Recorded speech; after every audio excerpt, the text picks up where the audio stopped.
Assalamualaikum warahmatullahi wabarakatuh. Selamat pagi anak-anak kelas 5. Hari ini kita akan melanjutkan kembali materi tema 8, lingkungan sahabat kita, subtema 1, manusia dan lingkungan, dan kita masuk ke pembelajaran kedua. Alangkah baiknya, sebelum kita memulai pembelajaran pada pagi hari ini, kita berdoa terlebih dahulu. Hari itu, Siti dan teman-teman mempelajari lagu baru. Lagu itu berjudul Air Terjun, ciptaan Ateh Mahmud. Inilah lagu yang dipelajari oleh Siti dan teman-teman. Baiklah anak-anak kelas 5, sekarang pelajarilah lagu Air Terjun, hingga kamu dapat menyanyikan dengan baik dan benar. Kemudian nyanyikanlah. Jika perlu, gunakan alat musik yang ada di sekitarmu untuk mengiringi. Perhatikan keselarasan suara dan musik jika kamu menggunakan alat musik. Anak-anak kelas 5, lagu yang kamu pelajari bercerita tentang air. Air sangat penting bagi kehidupan di bumi. Manusia selalu membutuhkan air dalam kehidupan sehari-hari.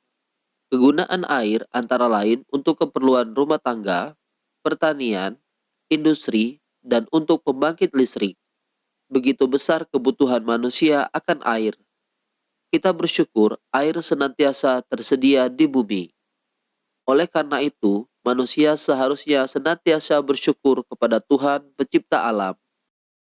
Anak-anak kelas 5, tahukah kalian mengapa air selalu tersedia di bumi? Air selalu tersedia di bumi karena air mengalami siklus air. Perhatikan skema proses siklus air berikut ini. Sekarang, mari kita pelajari lebih jauh tentang siklus air.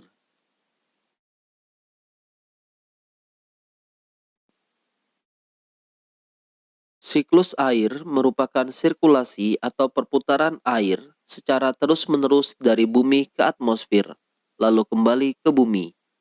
Secara garis besar, siklus air melalui 3 tahapan, yaitu penguapan, pembentukan awan, dan terjadinya hujan. Anak-anak kelas 5, air di laut, sungai, dan danau menguap karena terkena panas matahari. Proses penguapan tersebut disebut evaporasi. Tumbuhan juga mengeluarkan uap air ke udara akibat panas matahari. Proses penguapan yang berasal dari tumbuhan disebut transpirasi. Uap air dari permukaan bumi akan naik dan berkumpul di udara. Ketika suhu udara turun, uap air akan mengalami pengembunan, membentuk titik-titik air. Titik-titik air ini membentuk awan. Proses ini disebut kondensasi. Lalu angin akan membawa awan ke daratan atau dataran tinggi. Titik-titik air di awan selanjutnya akan turun menjadi hujan. Proses tersebut disebut presipitasi. Air hujan akan turun di darat maupun di laut. Air yang berada di sungai akan mengalir ke laut. Namun, sebagian air sungai dapat menguap kembali. Air sungai yang menguap membentuk awan bersama dengan uap air dari laut dan tumbuhan. Proses siklus air pun terulang kembali. Baiklah anak-anak kelas 5, demikian tadi penjelasan tentang siklus air. Sekarang, coba perhatikan gambar bagan sederhana tentang menjelaskan siklus air berikut ini. Berikut ini merupakan contoh bagan sederhana yang menjelaskan siklus air. Baiklah anak-anak kelas 5, air sangat diperlukan bagi kelangsungan hidup di bumi. Semua makhluk hidup membutuhkan air.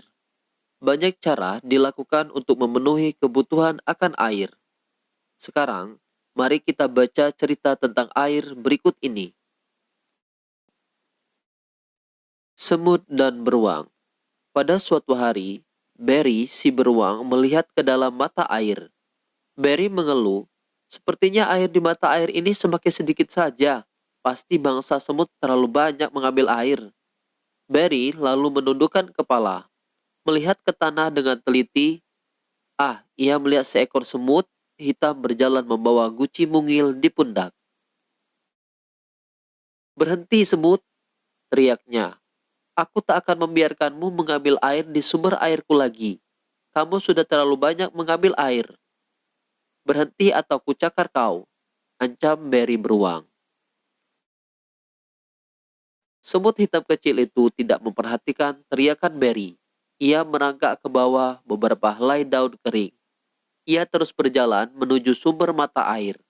Berry mencakar dan mengendus daun-daun sambil berteriak, "Tak ada gunanya sembunyi. Aku bisa menemukanmu." Semut hitam berteriak dari arah belakang Berry. "Kenapa kamu pelit sekali? Bayi-bayi semut di lembah semut sangat kehausan. Air di mata air ini kan masih banyak sekali, bahkan masih cukup untuk 1.000 rusa." "Dengar kataku," geram Berry sambil membalik tubuhnya. "Aku tak akan memberikanmu air lagi. Semua semut dilarang mengambil air di sini lagi."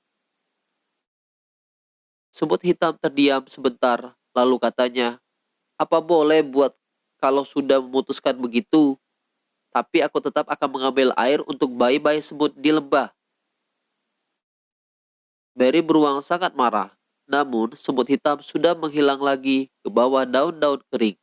Berry mencarinya, tetapi ia tidak melihat apa-apa di rumput. Akhirnya ia kembali dengan jengkel ke sarangnya di dekat pohon oak.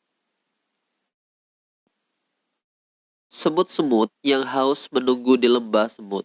Setelah menunggu cukup lama, akhirnya mereka berbaris menuju mata air. Salah satu semut melihat guci air milik semut hitam yang tergeletak di jalan.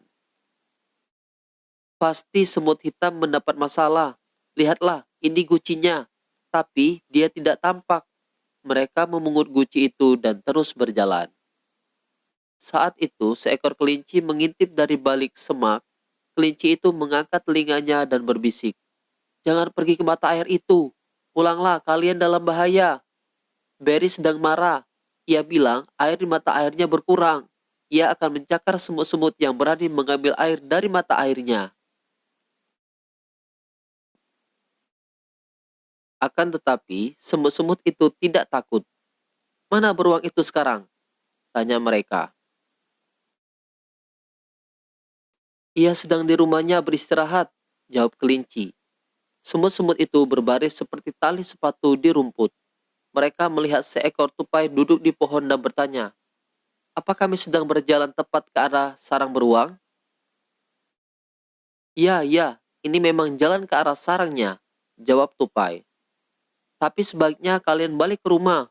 Berry beruang dari tadi berteriak terus. Katanya kalau kalian mengambil air dari mata airnya, ia akan mencakar kalian."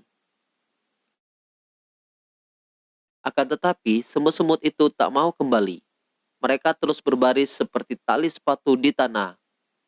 Hari hampir malam ketika mereka tiba di depan pohon oak tua. Mereka melihat sekeliling dan menemukan sebuah retakan di tanah. Mereka masuk ke dalamnya dan mulai menggali sebuah lubang.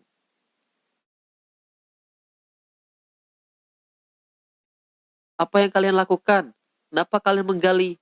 tanya tikus tanah yang merasa terganggu dari tidurnya. "Kami ingin menangkap Berry beruang. Kami sedang membuat jebakan untuknya," kata para semut.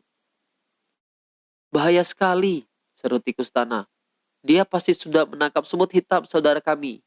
Ia juga berniat mencakar kami, hanya karena kami mengambil air dari mata air," kata semut-semut. "Aku akan menolong kalian menggali di bawah sarangnya. Aku pernah hampir tertangkap dia dahulu." Seharian itu, para semut dan tikus tanah menggali lubang di bawah sarang Berry. Mereka terus menggali selama 10 hari. Berry beruang sama sekali tidak curiga. Suatu malam, di hari ke-10, Berry beruang kembali ke sarangnya dengan hati gembira. Ia berhenti di depan rumahnya di pohon oak dan berkata pada dirinya, "Aku sudah makan dan minum sampai kenyang. Satu-satunya yang bikin aku jengkel adalah semut-semut itu. Mereka masih berani mengambil air dari mata airku. Besok akan aku hancurkan lembah semut itu. Akan kucakar mereka dengan cakarku seperti ini." Beri beruang mulai mencakar ke segala arah. Ia mengentakkan kakinya ke lantai sarangnya dan brok. Lantai sarangnya jebol. Beri beruang jatuh ke lubang di bawah sarangnya. Lubang itulah yang telah digali para semut dan tikus tanah. Beri beruang harus terus tinggal di lubang itu kecuali ada penjaga hutan yang menemukannya. Semut-semut itu akhirnya hidup damai di lembah semut. Saat itu, semut hitam saudara mereka juga sudah kembali ke rumah. Ternyata, ia hanya terpeleset di jalan. Jadi tidak ada yang merusak kebahagiaan mereka sekarang. Para semut dengan bebas pergi mencari makan dan minum di hutan. Baiklah anak-anak kelas 5, demikian tadi pembelajaran kita pada pagi hari ini.